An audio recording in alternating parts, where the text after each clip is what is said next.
All right, we're live. We're back again. Hopefully you can hear me. You can see me. Let's see. For a little check-in question. How much are you just super excited for summer? Are you just kind of over it for this year? Let's see. Let's give I don't know, 0 through 5. 0 through 5, how you doing? But in general, how excited are you for the school year to be over? Because I'm feeling like pretty excited. So if you're here, if you can hear me, you can see me, def check in 0 through 5. How you doing? Solid 2 right now. Oh no. 5 at the end of the year. Yeah. All right. So we got a bunch new Fiveable members yesterday. We had a huge AP World Period 1 event. And so there's some new members in here. So welcome you guys and hello to everyone that has been around. We're going to be going over Period 4 today. So I've got key concepts 4.1, 4.2, and 4.3. Just some quick updates moving forward. I for sure will have a cram session for AP statistics. So I'm able to add that math class for this year, which is sweet. And you guys have access to that. Oh my God, I'm sorry. So that's awesome. So I'm spending this weekend really looking for AP English. So if any of you guys are taking an AP English class, either Lit or Lang, and you have an awesome teacher, or there's an awesome teacher at your school, have them reach out to me because I am trying to find people for this school year for really any AP class. But just wanted to let you know about that. And then second is about the survey. So a lot of you guys have already taken it and shared it with people. We're at about 75 respondents so far. I'm trying to get to 1,000 before next Friday. So I'm running a little contest for you guys. So if you share that survey with your friends and you have them put your email in their referral code, I'm going to be like choosing a random email from all the referrals. I'm going to be choosing 2 people and you will get to choose, if you win, either a $75 Amazon gift card or an hour of like one-on-one Skype tutoring with me before your test. So we can like really dig into some specific issue that you're having. So that's kind of cool. So, I'll send out another email later with that, but cool. All right. You guys ready? Are you taking notes? Give me I don't know. Can you type emojis in this chat? Does it work? Just out of curiosity. Someone just try to type an emoji in there. Oh. Hey, it did work. All right. So if you're ready to go, you're ready for period 4, send me your favorite emoji or some other like old school emoticon if it doesn't work for you. All right, so we've got a few of you ready. That's funny. It's funny that some of the emoticons don't work. They're so old. That's awesome. All right, so here we go. Okay, so period 4 is really all about the feedback. Period 4 is all about the like connections around the world. So it's like before this time, you have Afro-Eurasia that's like developing, and then you have the Americas. And they're not, even though they're developing a lot of the same things, like cities, like empires, like trade routes, like bureaucracies and social stratification, they don't know about each other. So they're doing them at totally on their own accords, right? And that to me is like such an interesting, I don't know, mystery of like how humans work, right? That we kind of follow the same track. We like developed in the same way, even though they never like knew about the other one. So it's really in this time period that starts to change. This is where we connect the world. So actual globalization is going to happen. And, all those connections through trade and through politics. Another thing to mention too is like why 1450? 1450 would be well, let me ask you guys, why 1450? There's actually like a couple of answers to this, not just one. But why does this period start at 1450 and why does period 3 end at 1450? What is the like what's the tipping point? What's the event? Yeah, definitely right before the fall of Constantinople. Exactly. So you guys definitely have that spot on. And the second part of it is exactly people exploring the world, right? So you've got 1453 is when Constantinople will fall. So it's the real true end of, the Roman Empire. And exactly. And that is a turning point. But then also you've got the increase of exploration, right? You have Columbus. And so sometimes you see the line drawn at 1492. And, it depends on what exactly you're considering. So, all right. So we're first going to get into global trade. Key concept 4.1 is all just about trade, then really the Columbian Exchange. So there are a couple of key explorers to know. Henry the Navigator is coming from Portugal, going to West Africa. Columbus is to the Americas, and Da Gama is to India.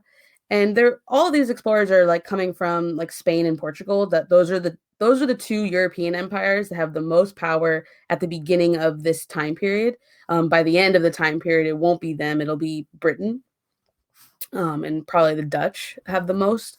But at the beginning, you have the European explorers, and they're really sent out to find better trade routes because all of period 3 is seen as like the dark ages in Europe, right? Like Europe is not doing so great in terms of like they don't have a very consolidated power, but the rest of the world is like doing awesome, right? Like the trade that's happening in Africa and in Asia and in the Indian Ocean is like thriving. And so all of that is, looks really nice to the Europeans who don't have those things. And so they're trying to get their hands on them. So the idea is like send people out, let's get ourselves involved. Let's figure out a way to like find a better trade route, get there faster, do it better, whatever. And so that's the goal. You don't need to know like too many specifics about each one, but just kind of knowing a few of their names could help you with evidence. Columbus, you know, I'm obviously not a fan of Columbus, as you probably could tell. But Columbus he gets the like name recognition at this time period. He gets the Columbian Exchange because it's his, his exploration, not like discovery, but his entrance into the new world is going to kind of be a turning point, usher in a new time period where there is more connections that are happening. So did any Polynesians expand to the Americas before? I don't know. I don't know of any Polynesians that did. I know the Vikings got there before. They were in like farther in North America before Columbus was. So Columbus wasn't necessarily the first. There's also a book about there's like questions about like why not China? Like China was better positioned to get there first than Spain was. But China kind of decided to turn inward rather than outward, and so they chose not to. Polynesian chickens. All right. Yeah, I mean, sure. I don't put it past them. The Polynesians had better like shipbuilding than anybody else, so I wouldn't put it past them. I'd never heard of that. So I don't know. Okay, so in terms of new technologies, this is a big piece of it. Why are these explorers able to do this at this moment? They've got a better astrolabe that just keeps like improving over time, better maps. They have even better understandings of wind patterns, monsoon patterns, all the like the westerlies, the easterlies, all those wind patterns. And then the caravels, those are the ships, the smaller ships that can travel faster and are a little bit more sustainable. Here's an example. That's like the like Columbus's ships kind of thing. Like here's an example of the caravel. It's just much easier to like travel on the oceans, so they were able to do this. And then just like the whole circulation of goods is called the Columbian Exchange. So this is a sort of like squares and rectangles thing. Columbian Exchange talks about all of the trade that's happening within the circulation of goods on the Atlantic. The triangular trade, the Middle Passage, all of those things are part of the Columbian Exchange. That makes sense. So the biggest things that you get from the New World, NW, to the Old World, back to Afro-Eurasia, the things that go across that way are like corn, potatoes, cocoa, it's like chocolate, right? So that's all coming from the New World over. So like something like potatoes is huge. That's such a big, important staple crop in the rest of the world. And that comes from the Americas.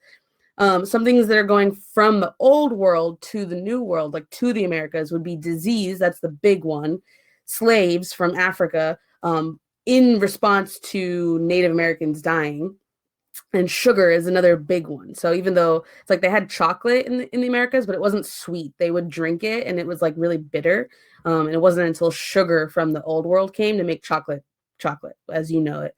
But then there's another circulation of goods that are happening in Asia that are also sort of part of this Columbian exchange. It's really just like a broad term, and that's silver. And silver was like the topic of an entire DBQ a couple of years ago. So this is a big, big point.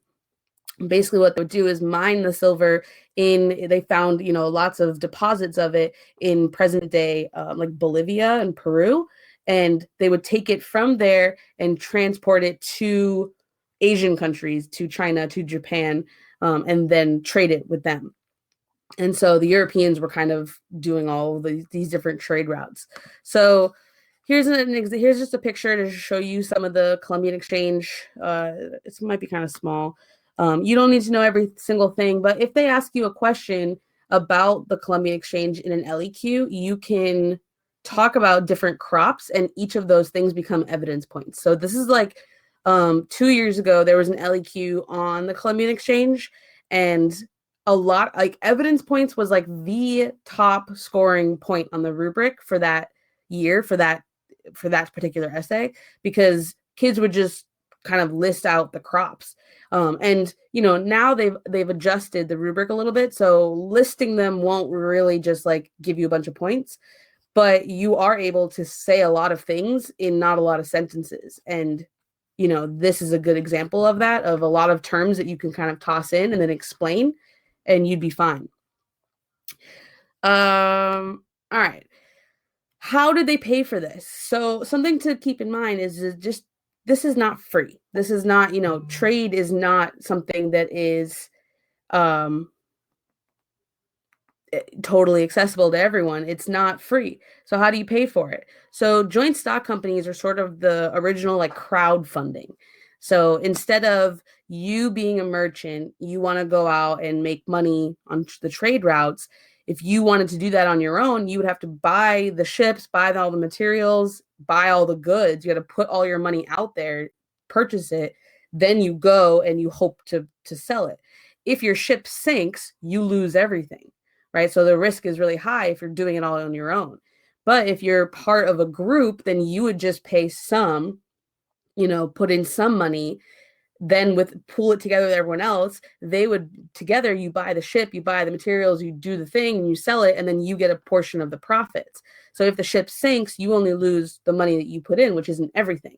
So joint stock companies are a huge development because more people can get involved, more money can become involved, there's less risk. So when there's less risk, more people will do it. And so here are your two big ones. On the left is the VOC. This is the Dutch company. And then on the right is the British East India Company. So this was obviously Britain. All right. So again, guys, if you have questions at all, just stop me along the way. Okay. So I will stop and answer questions. I'm just kind of assuming that you're good and you're just kind of taking notes.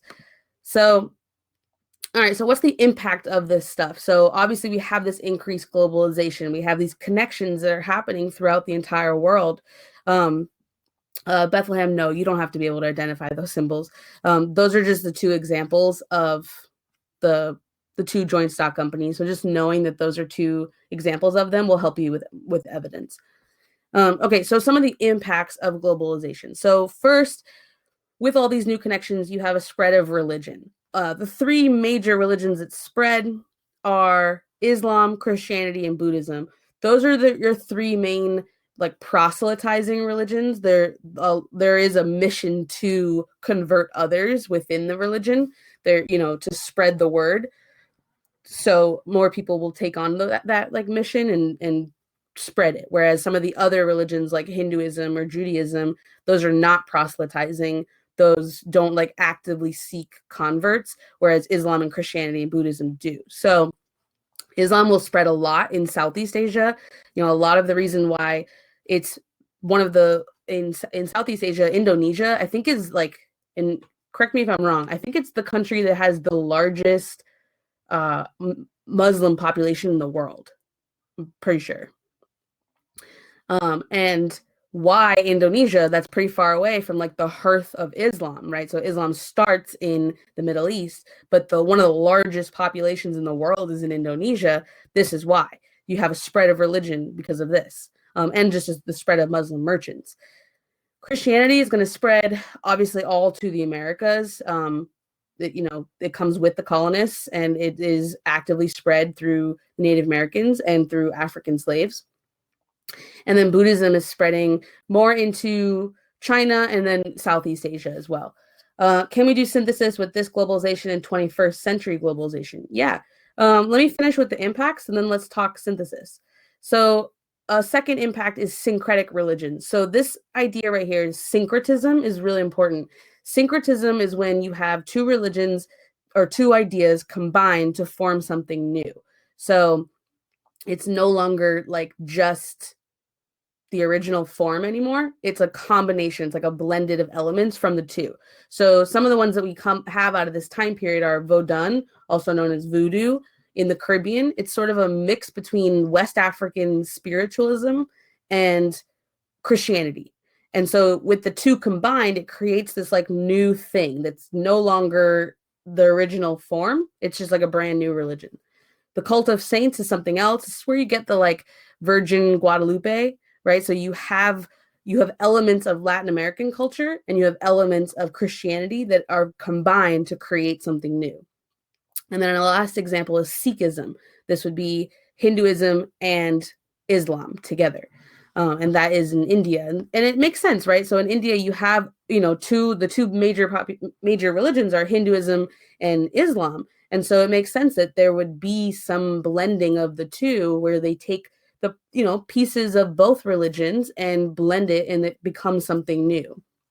So really make sure you understand the word syncretism, because there usually is like some kind of question that is connected to that, to syncretic religions, whether it's in a multiple choice question or it's kind of like looped in somewhere else. And just understanding that word, a lot of students will open up the test book and not know what syncretism is, and that will throw them off. But it's totally doable to answer. And then finally is just like innovation in arts. So when things are good with trade, when things are generally good, arts happen, right? So as long as we are like taken care of on our basic needs, and we're kind of thriving, people have time to develop in the arts. So some of the new ones that happen in this time period are the Renaissance, woodblock printing. Woodblock printing is, I think I have a picture of that. Oh no, I don't. All right, whatever. So woodblock printing is sort of, it's like, I think it was in the Ottoman Empire. And then kabuki theater is Japanese. So let me go to, these were just some of the pictures of the syncretic religions.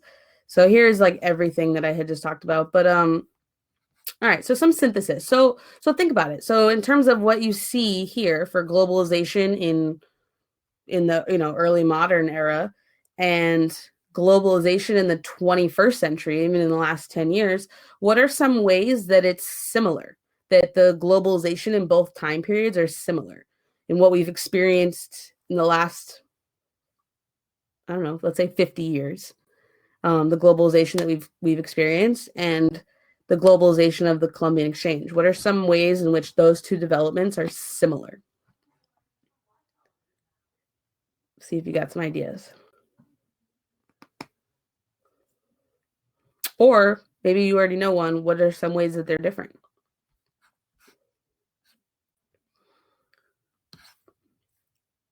So let's see. I'm thinking that they're similar because the population will increase in both times, right? You have more food supply in both eras, and the population will increase both ways. However, in the 20th and 21st century, population is also increasing because of antibiotics and medical innovations that are far more surpassed than this time period. Disease wipes out 90% of native population in period 4. Yeah. Yeah, exactly. We don't see like a total destruction of any group in the 21st century. Um, like we've seen genocides, but not that would be different. Spread of technological innovations, yeah, for sure. Super for sure. I mean, think about technology, like, or even just like technology being not only a catalyst, but an effect of these things. Um, like our technology has increased so much in the last 20 years. And that like rapid increase also happened in this time period. I mean, slaves nowadays are typically discouraged, whereas they were okay in period 4. Yeah, that's a big change. Our like social structures are a change. Coerced labor in general would be a change. Um, Another thing that I think you could include is what was I gonna say? Um, Shoot, I already forgot. I just had a good idea. All right, I'll come back to it. I think. Oh, I read something once about the internet being like a modern day like Silk Roads. And I think you could consider that when you're talking about trade, right? Like in this time period, you have a connection between two world zones, right? Like two world zones that were never in contact before. And now with the internet, we've connected people that were never in contact before, right? But it's an even like more intense version of it. So that's one way. And yeah, Dylan, international corporations for sure. Like we have trade organizations, we have, stock markets, and like joint stock companies are such a simplified version of what we have now, right? But international corporations are so much more complex, but kind of similar. Okay, so let's jump into 4.2. This is where we're going to talk about class and race. So any questions, drop them in as I go. Okay, so one thing that's happening in this time period, it kind of starts in period 3. I kind of brought it up before, and it's going to continue all the way until like 1900, is the Little Ice Age. And so the Little Ice Age is just like where there's climate change happening over like 1,000 years. And it's like the entire like millennia in between 1,000 and a little bit less than 2,000. And the temperature fell. So it got colder. And it wasn't like a total full-blown ice age. That's why they call it a little ice age. And this changes agriculture. So as the climate changed, so did how humans were going to grow food. Like what worked before isn't necessarily going to work again. And so there's a shift, and it does like really affect cities. It affects everyone. And so when you're thinking about context in this time period, you could always ask yourself, could the Little Ice Age be a reason for whatever it is you're talking about? Is this a backdrop? Is there something about the Little Ice Age that's going on that would affect whatever you're writing?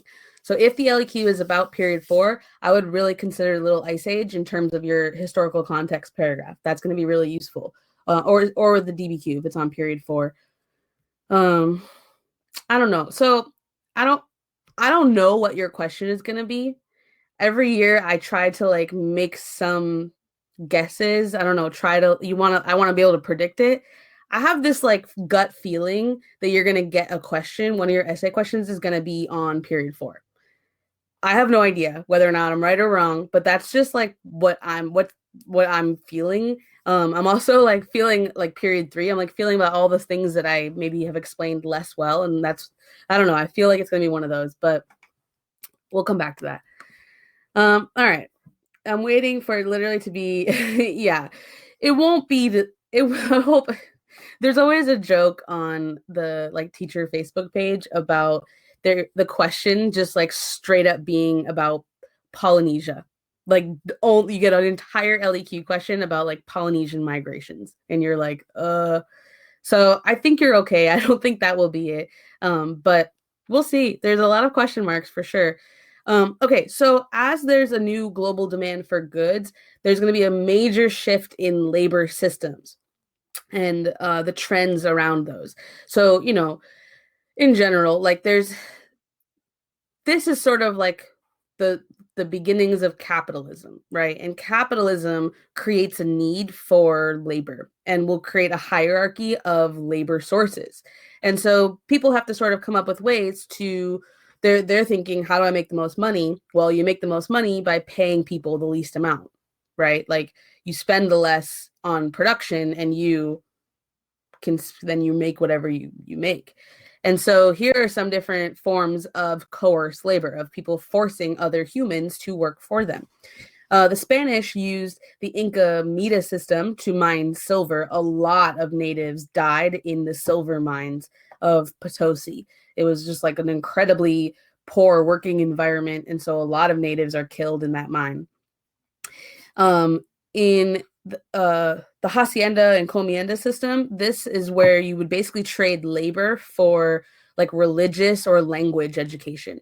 And the Spanish really were one of their like primary goals in the Americas was to really like integrate natives in their society, so that like they wanted to spread Christianity, they wanted to spread their language, and they really like, you know, encomienda system would be an example of that, because they are saying, okay, you work here, we'll teach you the language, we'll teach you Christianity, and there you go. Then it's a fair trade. It's not a fair trade. Spoiler alert.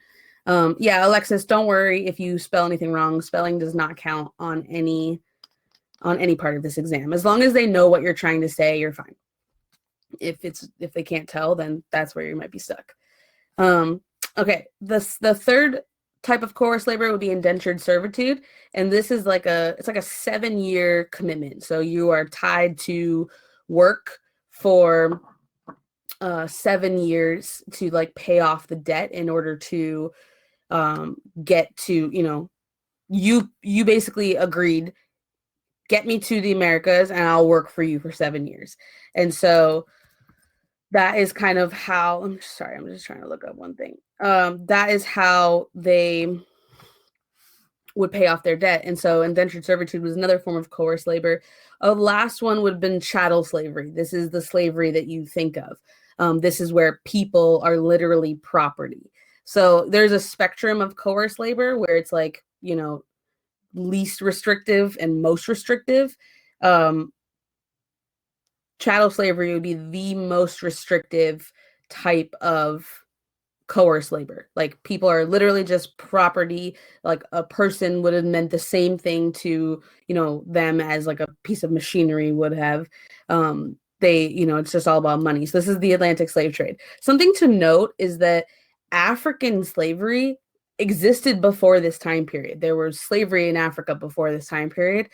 The Atlantic slave trade is your major change in this time period. I think it begins in like 1502 or something like that. And that's like any CCOT question about this time period, think about slavery. That's the major change in this time period. Okay, so this question was, can you further explain the silver trade in South America? The whole inflation, deflation concept. My midterm essay was on this. So I don't have a great background in economics. So my explanation of this is going to be like kind of weak. I'd have to like kind of read up on it first. But my best way to describe this would be just around, and maybe someone else can kind of jump in here to kind of explain the silver flow, but around like inflation will happen when you don't have, you have, what is it? When the value of your currency is down. So for example, like with silver, if they were mining more silver, it's worth a certain amount because they have a certain supply. But when the supply increases, the worth will decrease because it's not as rare, right? So like the more of something there is, the less it's worth. And so with the silver trade, it affected the prices of things because you're bringing in more currency. I mean, again, correct me if I'm wrong, and I will. That's something that I can go back and read about as well. Let's see what you got here. There was a silver drain from the Americas and Japan to China due to the immense amount of silver and it not being taxed. The silver is worth next to nothing. Awesome. Okay. Europe was kind of like a middleman. They were taking in too much silver. The supply goes up and the price goes down. Exactly. China also buys a ton and inflation occurs, which can help the Manchus invade in 1644. Perfect. So Right. So there you go. So there's too much. They bring in too much silver. So you guys just nailed it. Looks like I explained deflation and inflation correctly, but I wasn't super. Yeah, China made a tax where you had to pay all of your taxes with silver. So they got it from the Americas and Japan. Perfect. Yeah, you guys just totally nailed it. Good job. Okay, so back to chattel slavery. Just a quick, easy jump. Yeah, exactly, Dylan. That will help you with macro for sure. So chattel slavery, this is an image of like a slave ship that would have been used in the Middle Passage. And this is just like another example of how you can see humans were property, right? Like each little person that you can see on that ship is a person. But the idea was like, fit as many people as you can on the ship, then the whole journey was worth more money. All right, let me just see. Nina, isn't it like the time with the gold? So this is like you guys are hitting on my weakest point of like what I know best. Later on, there's a lot of questions in like in the US around the gold and silver standards. But I don't think, I mean, I know Mansa Musa has like a crazy amount of gold. I don't think it's the exact same thing that happens. It's because it's not being like spread as wide. I don't know. These are really specific questions that they won't ask you about. Okay. Because we have new forms of coerced labor, we also are going to see new elites. And this is where, new people are being exploited, new people are doing the exploiting, right? And so some of the new elites would be the Manchus and the Creoles. Like the Creoles, for example. And here's a pop quiz. Who are the Creoles? What like mix is that? Creole. Here you go. Let's see if we know the answer. Double Spanish, but born in America. Exactly. Right. So in South America and in Central America and in North America, basically anyone, the whiter you are, the more power you have, the more elite you are. And so a Creole would be someone who is born in America, but has Spanish parents. And so that's a new elite. That wasn't someone that was elite before, but they're elite now because of the racial hierarchy that exists in the Americas. And then some of the existing elites are European nobles, zamindars, daimyo in Japan, right? These are people that were considered elites in period 3, and those ones continue. So some people you can see are continuing to benefit, and other people are not so much. Here are some examples of the elites and what they looked like. The elites in China, the elites in India, the elites in the Americas. Some comparisons between them. They all seem to, they all are clearly wealthy. They're wearing lavish clothes, all kinds of dressed up. Even the fact that they have an image of them, someone has put together an image of them, means that they had means to do that. Didn't the Creoles struggle to get political rights during the Latin American? Yeah, they do, but they are the elites in the Americas. It's it's not just the Creoles that struggle. It's who is it? Is that photograph on the left? Seriously, right? It looks pretty legit. That actually might be an image. It might be a photograph of a later Manchu. It's possible. But these are like the 3 groups that start in this time period. All right. So between religion and politics, why do I have, looks like that is incorrect. So, here we go. This was what I was talking about before. I thought there was something about kabuki theater is like it's basically like a Japanese theater that is showcasing culture and telling like stories of Japanese history. Woodblock printing, this is a Star Wars woodblock printing that's obviously not from this time period, but this is the style of woodblock printing. This is what it looks like. And it's an Ottoman thing. I think it's also called like miniature painting, or maybe it's not the same thing. But I think it's similar. So there's that. All right. So social changes. based on all this stuff, there was a large dependence on Southeast Asian women, the merchants who were there. European men depended on them for work within the like merchant, workflow. And so that was a change in terms of gender relations in Southeast Asia.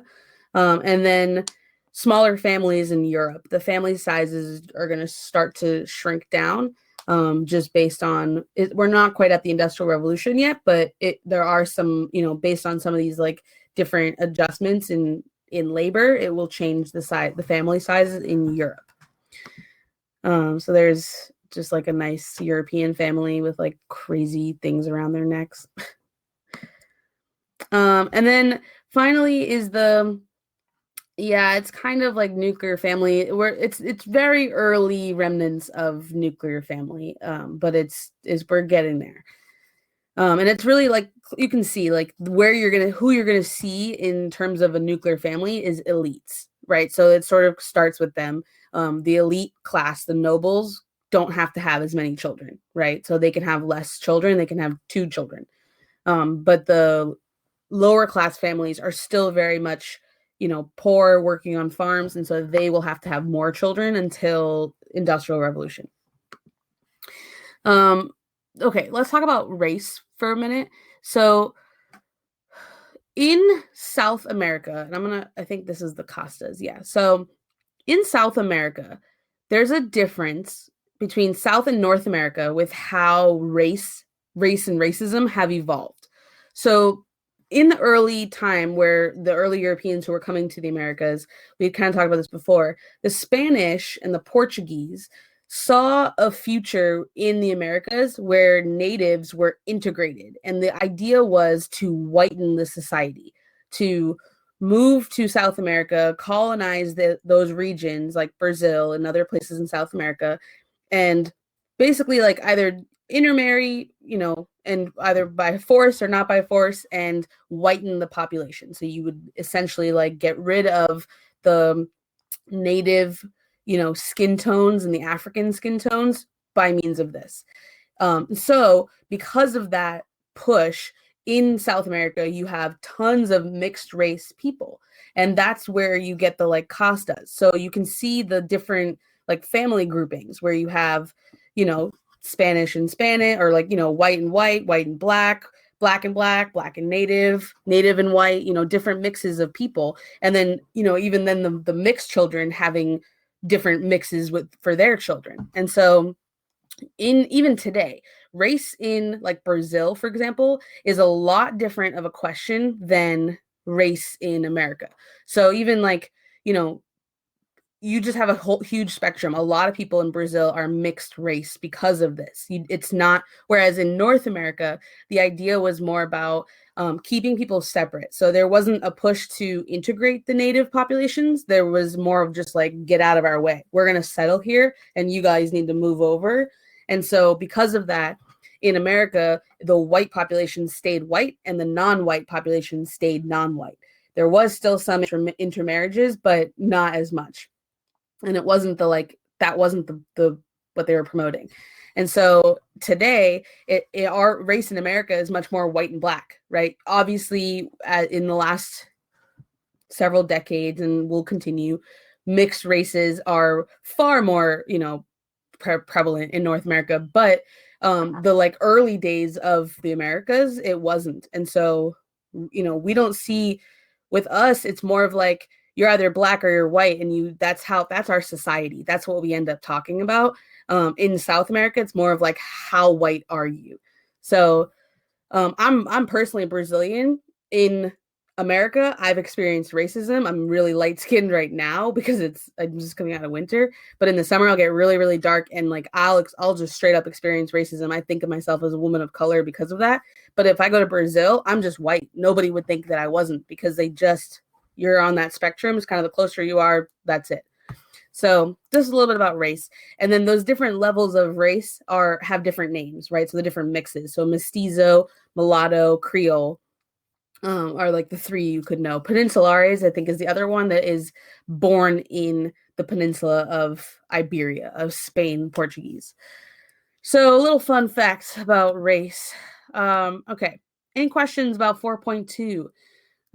New social organization, modes of production. How we doing? You still with me? Hit a 1 in the chat if you're still with me. You're still good. Do we need to know any specifics regarding like the Renaissance? You really don't. The Renaissance is big in AP European history, but in world, it's like not really. It's like I don't even think it's in the key concepts. It might not even be in there. It's just an example of like innovation in arts in this time period. That's it. All right, moving forward. So just to highlight a few key words. So if you wanted to like explain this key concept in a few words, coerced labor would be one of them. Definitely know what coerced labor is. Do you think there would be an SAQ on South America and race? I just think that entire issue of race would make for a really good DBQ, a good SAQ. Like I haven't seen anything like that on any of the essays so far. And so when I'm trying to figure out like what are they going to ask, like I think that could come up on some level of looking at race in the Americas. But who knows? Okay, so coerced labor, definitely know that. Yeah, there is a DBQ. That DBQ, Dylan, wasn't actually given on an AP exam. It was a sample DBQ that they had written for some practice exam, the Christianity in Latin America one, and there is race involved in that. That's like the only example that we have, but there hasn't actually been one on the real exam. So there's another one on race in the Caribbean, actually about Caribbean smugglers that was on a practice exam too. And that's the only ones that we've seen of that time period and that concept. All right, so just to like highlight a couple other words, coerced labor, Creoles, casta, right? So those are just like some of the key terms coming out of this key concept. Okay, so moving into the last bit, wasn't there one on the Atlantic slave trade? No, not on the actual exam. Not that I can think of. The DBQs have tended to be some kind of random topic. Like the last year was actually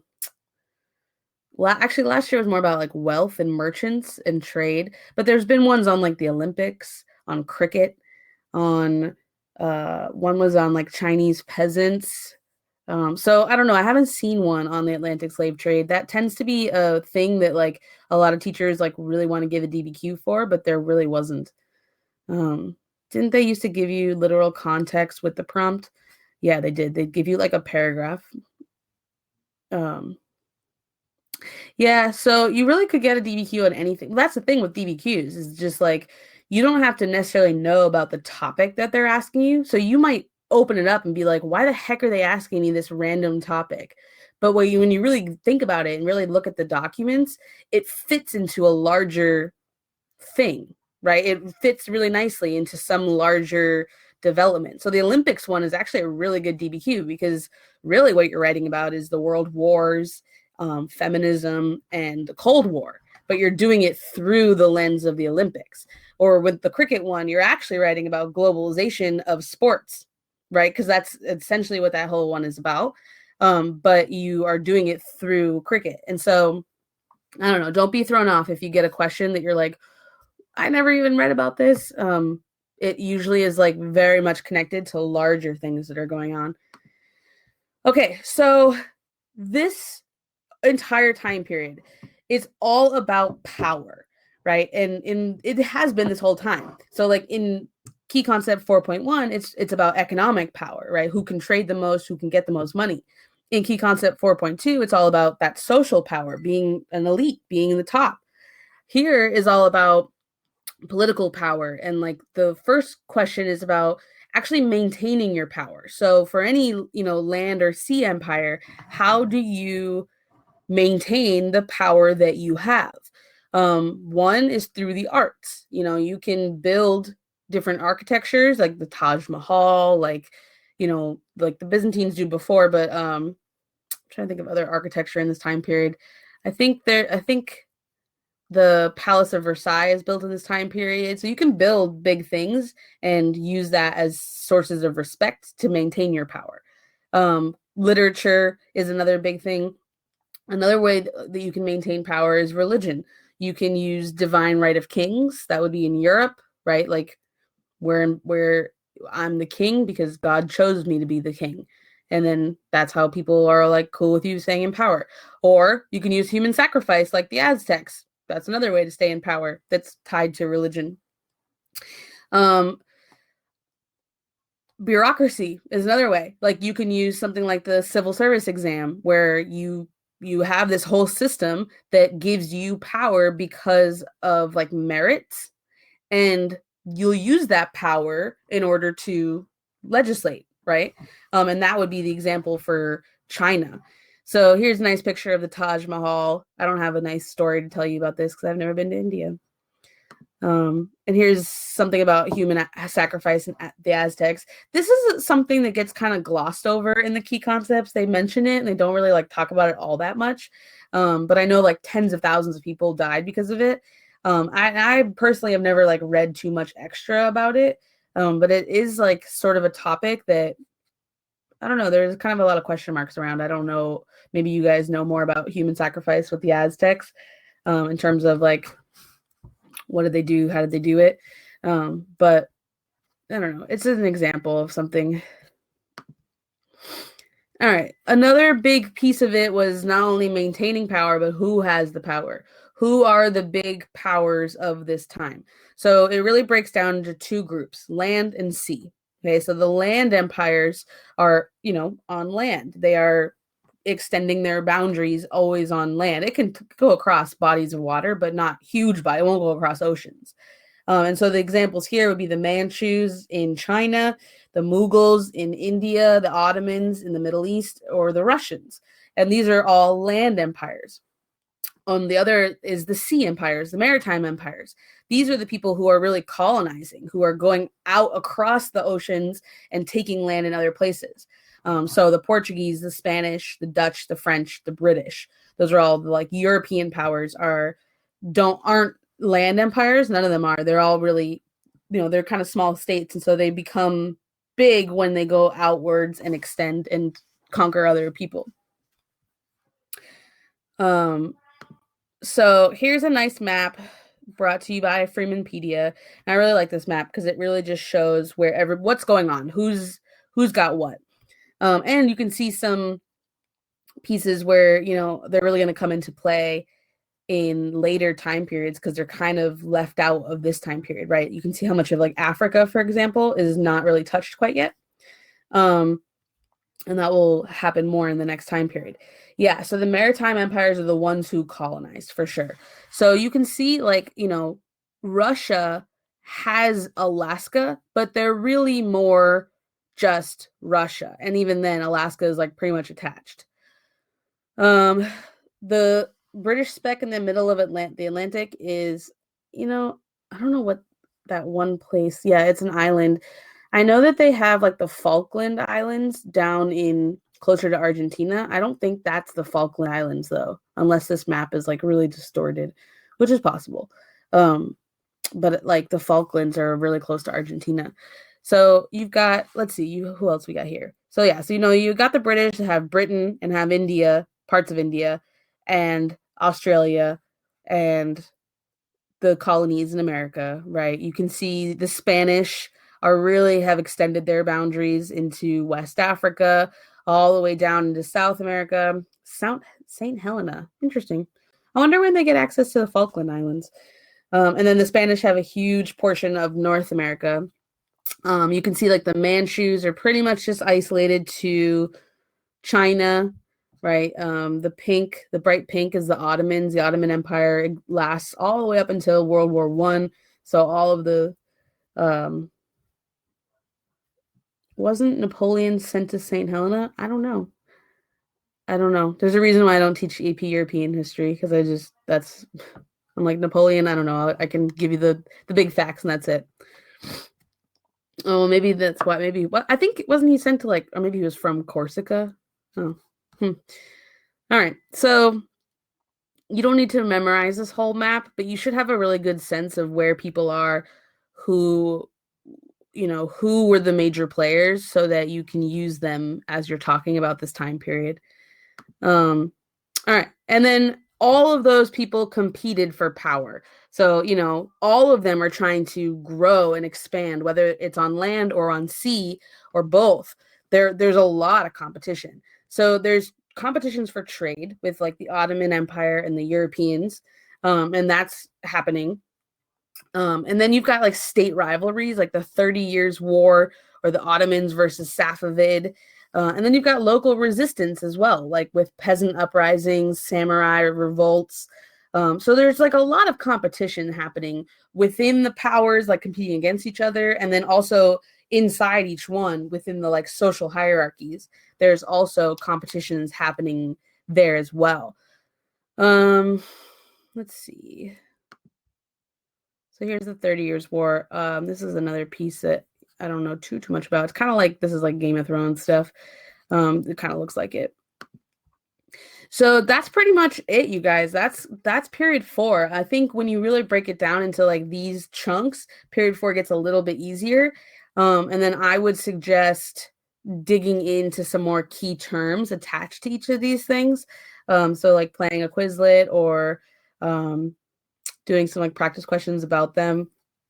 Any questions about period 4 or really anything? We can, I can stick around for the next 10 minutes if you have any other questions about the AP exam or about any time period.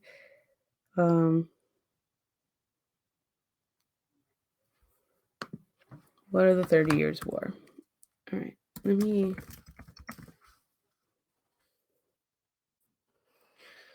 Okay. The 30 Years' War was fought in Central Europe.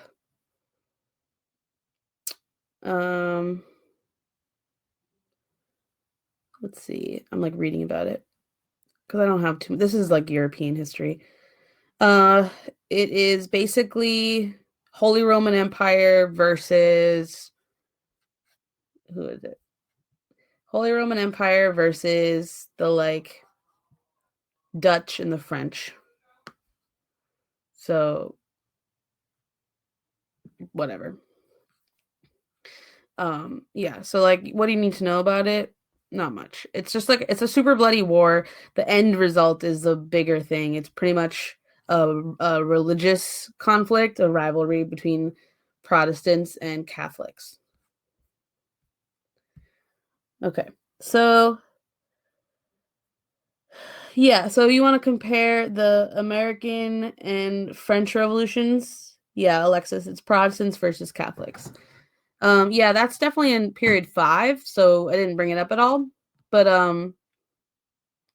all the revolutions are in period 5, all the Atlantic ones. But let's see what you have. So I'm going to read what Dylan wrote. Both the American revolutions and French revolutions were inspired by Enlightenment ideas and by oppressed class.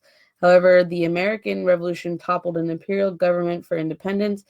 Okay, so something about that, Dylan. The American Revolution was more inspired. What was more the like elites that actually did the revolting. It wasn't about class in America. It was sort of like there wasn't the oppressed class in America wasn't revolting in terms of this piece. They're both similar though. Yeah, definitely Enlightenment ideas. And you could talk about wanting more representation, right? Like feeling a lack of representation because you do have the colonists underrepresented and you also have the third estate underrepresented. No, you're fine. That's the one that I read actually, and so I do know a bunch of things about that. But I'll go in more depth about the revolutions in the next time period. Could there be a question comparing the mandate of heaven in China and divine right in Europe? So they won't ask you a question that specifically compares those two things.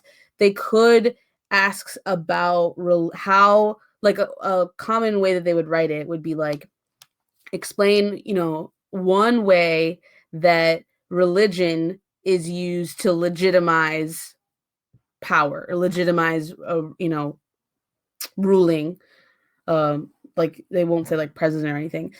So in that sense, both of those are examples of that. So, I mean, you could get a multiple choice question about one of those things in particular, but you're more likely to get a question asking where like that's the answer to the question. That you're like, I know that these two things are similar. They're in totally different time periods, but they're similar. So that's like synthesis right there, right? And you could use that. Any other questions about period 4 or about any parts of the exam? I know we're getting close, so it's like 3 weeks from yesterday. If you were to write on the cutoff of a time period, would it be okay if you try to use outside evidence? So that's a good question. When you are writing in an essay, you really want to try to stay in the time period that it gives you.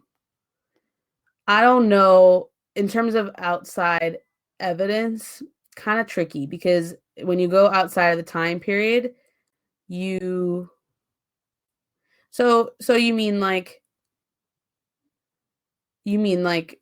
um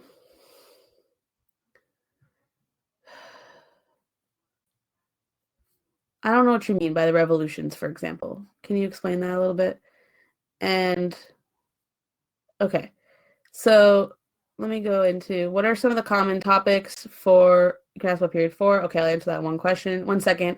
And Ivana, yeah, you can, if you go to the same link, it's just bit.ly/fiveable. I uploaded the review for last night as a replay, so she can just register and then it'll just replay automatically. And so you can go and do that. Okay. So some common AP topics they could ask about for period 4. Columbian Exchange is a big one. Atlantic slave trade is another big one. I think the like land and sea empires could be another one. Competition for power, race and class. I mean, anything that I just kind of went over. But those would be your big ones. What should we do the night before?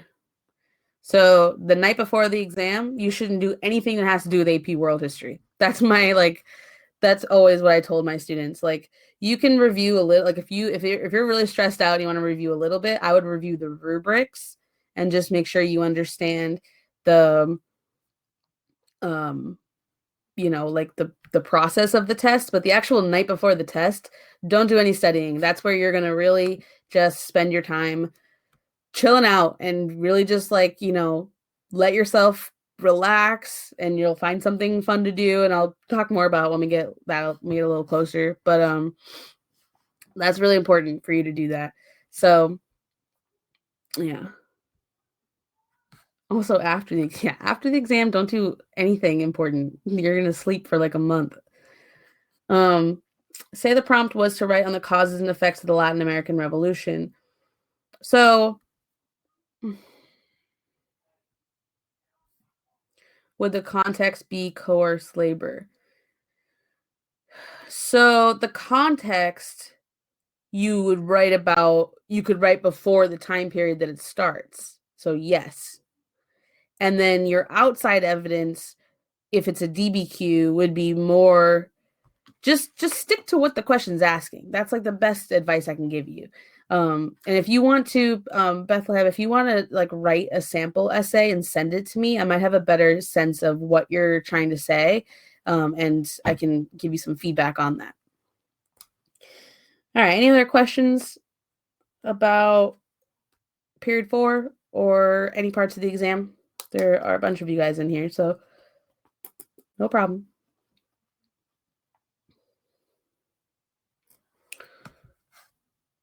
All right. Okay, so tomorrow I'll be live again at 6, and we're going to do a practice DBQ. So I haven't done that yet, and we're going to do that together. We'll go through DBQ, how you do it, how you get all the points, and I'll choose one from this time period. I'll try to find one on this time period that will be where we can practice the skills and go over all of it. That's super fair, Dylan. You deserve a break. You've been in all of these. Definitely go have fun at the movie. And I'll be posting the replays, so you'll be able to check that out. And then just a little bit more going forward, I will, how do you structure live stream DBQ? So I'll pull up a document, a Google Doc, and I'll have you'll be able to see my screen basically. So I'll show you the documents and I'll show you what I would write and we'll talk through it all together. So you'll be able to see my screen instead of slides. That's how it will look. Okay, so another thing I'm going to try to do at one point, maybe Monday or Tuesday, is to have a quick meeting, like training thing around being an ambassador, so that if you want to share the link with your friends, and also Dylan, super shout out to you for posting that in the Discord today. I really appreciated that. And so if you guys want to, refer your friends, refer the other students at your school in APUSH or in AP World, you can, and you'll earn money for that. And so I want to do a quick session to show you how to do that and tell you everything you need to know so that you can be, a resourceful salesperson. So, all right, with that said, any last questions? This is your last shot, and then I'm about to log off and go eat a very late dinner. All right, so if you're good and you have no more questions, then you can just send an emoji. We'll start and end with emojis. So send me your last emoji of good night. Will ice cream help my problems? Yes, it will. Unless you eat too much of it. I've had too much ice cream several times before. I do not recommend it. It's not great. What is that one? I don't know what that is. Japan? Oh, yeah, you're an Android person. I didn't even know what it was. That's funny. All right. I guess I could probably send all